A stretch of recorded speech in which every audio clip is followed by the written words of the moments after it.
Greetings, the Astro 30 here yet again, and welcome back to AEL. Now, if you're new to this channel, please consider going down below and subscribing if you haven't done so already. Cheers. Today I'm going to do a teardown video and see what makes this thing tick. Now, this was given to me yesterday. I have absolutely no use for it. What it is a mains powered with a really dodgy old style 3-pin plug. Phantom power supply for microphones, XLR microphones, and they require a 48 volt power supply at the microphone in order to make the microphone work. Now, I'm not sure why this is a separate unit, because most mixing desks or consoles actually have on each of its input channels with the balanced inputs here, they actually have the switch for phantom power anyway, so maybe it was being used on a non-phantom power supplied XLR input mixing desk, something like that, who knows. It looks very familiar, that it may have been actually a kit back in the day that was published, say, in Electronics Australia magazine, and I haven't seen a die-cast metal box like this for years, so that shows you how old this is. I think this was one of those old die-cast cases that came from Dick Smith, and there is no strain relief for the, that I can feel anyway, for the power cord. It just goes into a grommet. There's a hole here which looks like it's been filled in with araldite. It may have been for an LED at one point, but there's an LED here.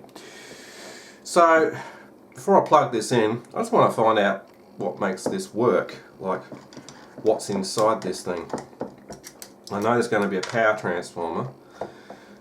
Of course, the last screw is corroded into the box, and it doesn't appear to want to come apart for whatever reason. So that's handy. So let's see if I can get a screwdriver in there maybe. Being die-cast aluminium, I don't want to break the edge of the case off. Not that I really care about this thing because, well, as I said, I can't use it for anything.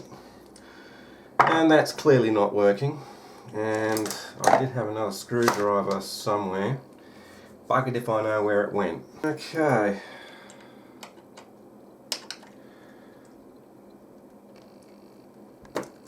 There we go. Making some progress. Voila, we're in like Flynn. Oh, it's a J-car power transformer. Yeah, just as I thought.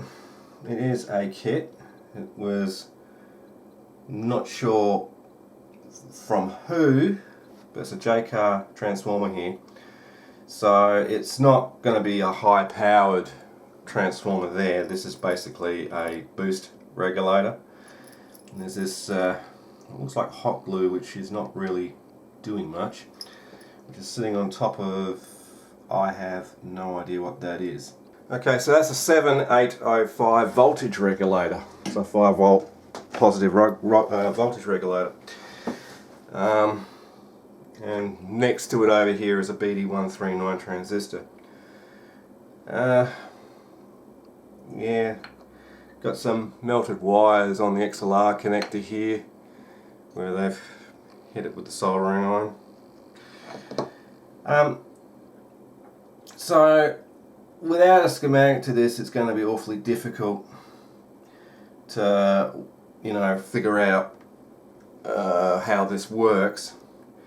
I could pop the PCB out and flip it over, see if there's any like thing on the copper side that says who made it, like what the kit was, like EA or whatever, and what year it was. Give me a minute to undo the screws on the bottom. Yeah, it's Electronics Australia. There's the old EA logo. Apparently 98 PPU5. Whatever that means, probably 1998. Yeah, soldering job on this board is not the greatest. I had to take the transformer out in order to get the board out. So that wasn't very exciting, was it? They do have some form of strain relief here. They've got a like cable tie at the end of the cable here, so I can't pull out, but nothing on the other side. That's probably going to be a 12 volt center tapped transformer, because there's a center tap there taped, well, heat shrunk off. Yeah, I'd have to type into Google Electronics Australia phantom supply and see what it comes up with. Unfortunately, I couldn't find anything, so yeah, I'm no close to figuring out how this thing works. It looks like it can do 4 channels, because here's 2 of the orange wire outputs on this side, and these are the inputs from the XLRs on the bottom here. So yeah, each to its own solder state, so there's like another 3 in, 2 out basically. So it only uses 2 out. Oh, because the green wire is the ground, that makes sense, and it's joined to all the XLRs at a single ground point, which looks like there. Yes, I can do 4 channels, so it has a blocking capacitor in between the input and the output, and it would be supplying a voltage somehow to the input of the microphones. These capacitors are starting to bulge. That one especially is starting to dome right here. I don't know if the camera can see that, but it is, to my eye anyway, compared to the others, more pronounced on its dome. This one here, where my finger's in the way. It's hard to tell, but yeah, it looks like it's bulging, it may not be. So I guess the only way I'm going to get a schematic for this is to reverse engineer the bloody thing to figure out what it's doing. So that's going to take some time. Got another melted capacitor here from the soldering iron. That yellow wire there is a bit how you're doing on the grounding on the PCB stake. Yeah, that's really wonderful. Okay, so here is the reversed engineered schematic as best as I could reverse engineer it. Now, we've got our power transformer over here coming into the circuit. Now, this is only going to be around about a 12.3 center tapped transformer, something like that, about 150 MA. Now, one side of this transformer is rectified by this diode, more likely a 1N4001, something like that, which then goes into this 470 microfarad capacitor, and its positive plate. At the same input point, we're also going through this second 1N4004 rectifier diode, which goes all the way down here to the negative of the circuit, into the negative plate of this 470 microfarad capacitor, and the other side of the transformer secondary goes to the center point between these 2 capacitors. This is actually a virtual earth, or a virtual ground. And what this ends up being now is a voltage doubler, because we'll have, say, after rectification of 12.3 volts, 15 volts here at the positive of this plate, positive, and negative 15 volts at this plate on the negative plate of this capacitor. And combined between these point and this point, we will have roughly 30 volts. That then goes through this series pass regulator, which I'm a little still confused as to what its job actually is, where its emitter is going into pin 1 of the 7805, and its xenodiode anode is referenced from the output. But what I think this circuit here is doing is a bit like adding a flyback diode across the output and the input, so any turn off transients or suddenly plugging a mic in or unplugging it doesn't cause the IC to go away. That's my thought there. It may also provide some form of short circuit protection as well. And then on pin 2 here, which is the ground of the 7805, we've got this string of diodes including an LED, which is the indicator on the front panel. What this does is, if you add a series of diodes to the ground point of the regulator, well, the voltage drop of each of these diodes will in turn cause an increase of the output voltage. So if this is a base of 5 volts, adding the string of diodes in will increase the voltage so much. There is a calculation you can do to figure that out. And then you have a higher voltage here than the regulator actually regulates at. However, it's not going to produce a higher output voltage than its input voltage. That's just impossible. So if we had, like, say 29 volts here, the maximum minus the internal voltage reference of the regulator, you're only going to have roughly about 27 volts maximum there. As to why you would do it this way, maybe the 7805 can regulate better than say a 24 volt regulator. The output of that pin 3 is smoothed by these two 100 nanofarad capacitors. One's at one end of the board, one's on the other side of the board. And that feeds these two 6K8 resistors, which go to both the hot and cold pins of one of the XLR sockets.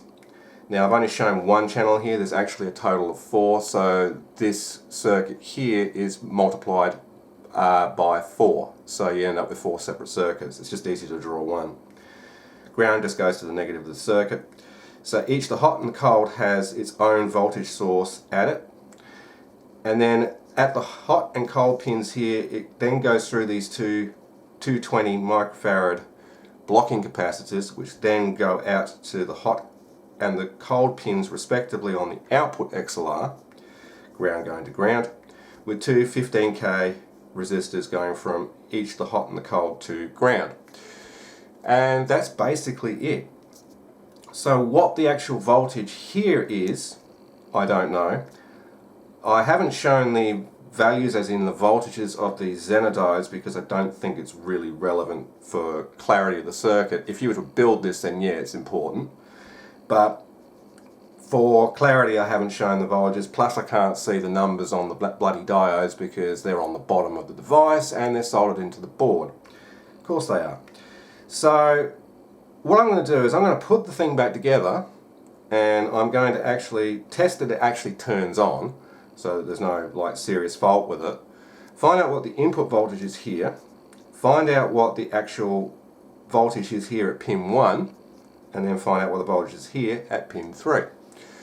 So let me get busy reassembling the thing, which will take me a good 10 minutes because it's very fiddly. Okay, that's back together now, and it was a sod because of how compact everything is in here and the transformer is in the way and everything. But it's back in there. Now I've got the dim bulb connected to the circuit, it's not bypassed. So we'll just turn the dim bulb on.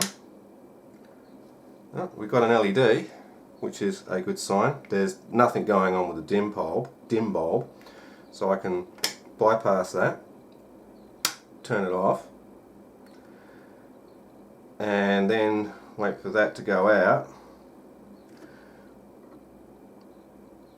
and then we'll take some voltage measurements. That's about close enough. Instant on. Okay, carefully not do that. There's live voltages there, mate. Shit. So first I'll look at what the AC input voltage is, if I can get in there. Just carefully touch things.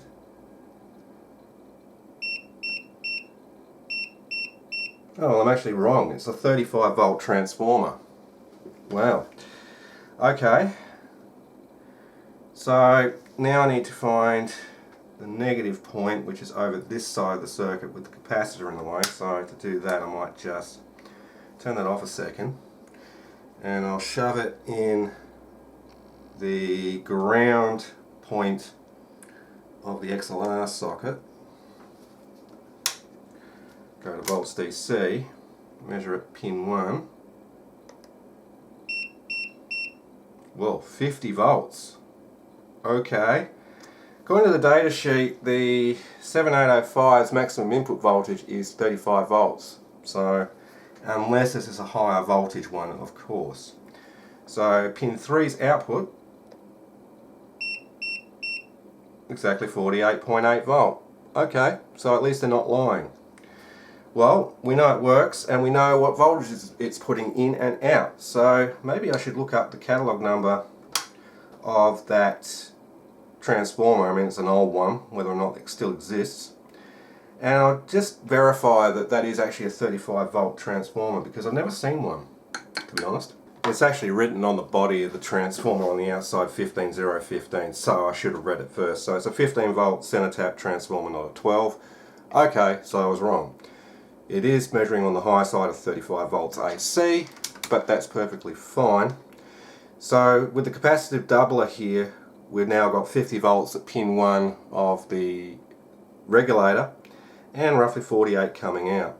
So why you would have a 5 volt regulator there instead of, like, say, well, a 24 volt or 40, even a 48 volt, maybe stability. So other than that, this seems to be working fine. I haven't really got any microphones to test it on, but at least we found out what voltages we're getting out of it, which could have been done simply from the outside. And it's a very interesting circuit, so I'm quite happy that it still works considering how old it is. And that feels like it was about to strip out. The reason I had trouble getting the lid off is because it's got a sticky gasket on the inside edge of the lid here. This is supposed to be a die-cast sealed box, so it's a weatherproof box. That's the reason why it was hard to get undone. So now I'll put the DIN bolt back on, verify that it still powers up. Yes, it does. There's no short circuits. I believe it's these two pins. Yeah, 48. 48. Excellent. So this little mystery box works. And just for clarity here, these two capacitors are rated at 63 volts each, and we're actually seeing probably close to 60, 61 volts across both of them. But because these are in series with each other, their effective total voltage is also double, so that's perfectly fine. And as to what this regulator circuit here is doing, I think it's more likely making sure that pin 1 here, A, doesn't see like 63 volts here, and B, keeps it a couple of volts higher at the input than it is at the output. So if it's 48 at the output, we want to see 50 at the input to be a couple of volts higher, and that's exactly what it's doing. That's why we are seeing 50 volts at the input. Anyway, I hope someone found this video interesting. I certainly found the design interesting. And yeah, that's going to do it for this video. I'm the Astro 30, and if you enjoyed this video, please remember to go down below, like, comment and subscribe if you haven't done so already. And as always, this is the Astro 30 saying see ya, thanks for watching, have a great day.